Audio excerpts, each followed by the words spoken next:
Il y avait finalement une anomalie pour la desserte de Massé sur l'autoroute A20, puisqu'il y avait seulement un demi-échangeur au sud et un demi-échangeur au nord, et il n'y avait pas de possibilité d'accessibilité directe à notre zone d'activité que nous voulions développer au sein de la communauté de communes. Il y a déjà 3 entreprises sur la zone et avec bien sûr cet échangeur complet maintenant qui nous permet de venir du sud ou du nord et de repartir dans les deux sens, nous permet un développement avec les entreprises qui voudront bien s'installer à Massé. Et d'ailleurs, aux dernières nouvelles, on a 2 entreprises qui sont déjà intéressées pour l'achat des terrains pour pouvoir mettre des usines sur le secteur qui est encore disponible.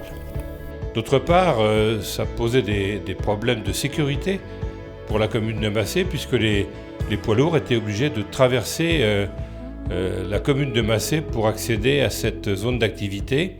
Et c'est la raison pour laquelle, avec monsieur le maire de Massé, Dominique Lévesque, nous avons pris le dossier à bras-le-corps.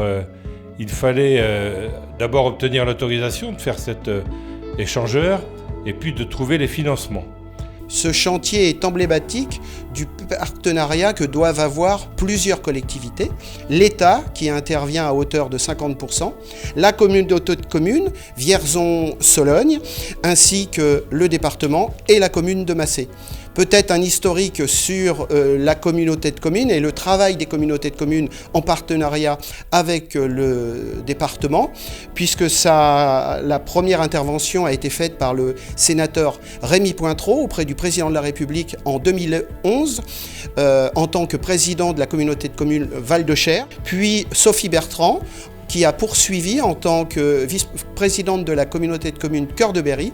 Et actuellement, nous finalisons les travaux avec François Dumont, président de la communauté de communes Vierzon-Sologne. Donc cet échangeur a été décidé par le président de la République en 2011, qui a validé la participation de l'État à hauteur de 50% de la construction de l'ouvrage pour un montant de 1 600 000 €. On a participé à cette opération à hauteur de 300 000 €. Il faut savoir que Massé n'était pas dans notre communauté de communes au départ, donc ils sont venus avec nous en 2020.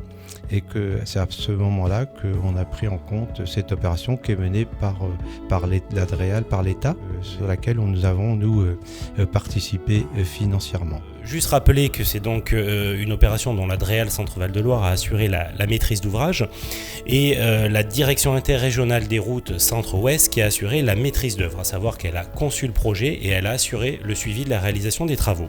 La DIRCO a assuré le rôle de maître d'œuvre sur cette opération pour le compte de l'Adréal Centre-Val de Loire. Donc le projet c'était l'aménagement de 2 bretelles sur l'échangeur sud de Massé. En 4 points, c'était la création de 2 bretelles pour compléter l'échangeur existant. C'est la mise aux normes de l'assainissement tout le long de l'autoroute A20. C'est la prolongation de l'ouvrage d'art et c'était aussi la réfection de chaussée de la RD 2020 entre les 2 giratoires de l'échangeur. L'accent a également été mis sur les amphibiens puisque des barrières, des clôtures amphibiens ont été mises en place durant la phase de chantier pour justement préserver cette espèce-là pendant la phase de travaux. La sauvegarde d'arbres à Capricorne qui ont été déplantés et replantés en dehors des emprises du chantier. Ce projet a également engendré la création donc, de 380 mètres de haies sur l'ensemble du projet. Les haies, on le sait, sont donc des lieux forts de biodiversité.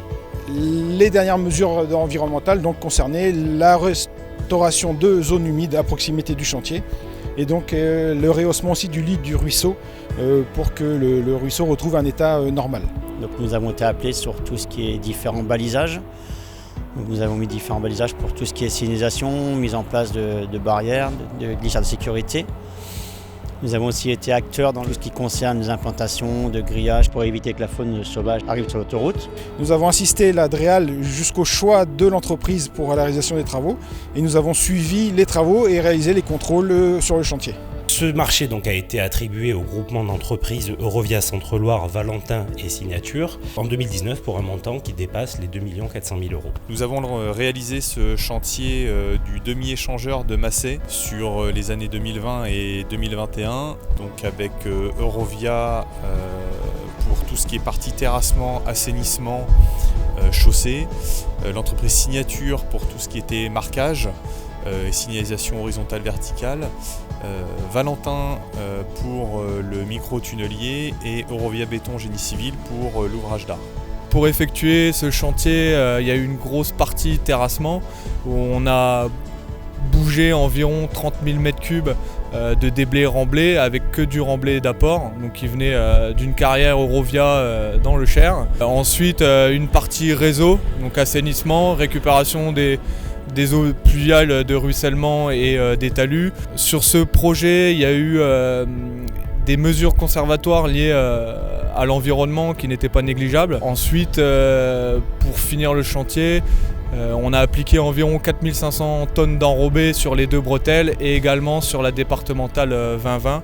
Je tenais également en conclusion à rappeler que sur le contrat de plan État-région 2015-2020, l'État a investi 24,4 millions d'euros au titre du volet routier, donc 10,2 millions d'euros fin 2022 dans le département du Cher, et que parallèlement ce sont 110 millions d'euros qui ont été investis sur les opérations ferroviaires. Écoutez, je suis finalement très heureux d'avoir pu réaliser cette opération, même si ça a été un peu long. Et bien sûr, on souhaite que dans les années qui viennent, notre développement de communes puisse s'effectuer d'une manière normale et intéressante pour les administrés.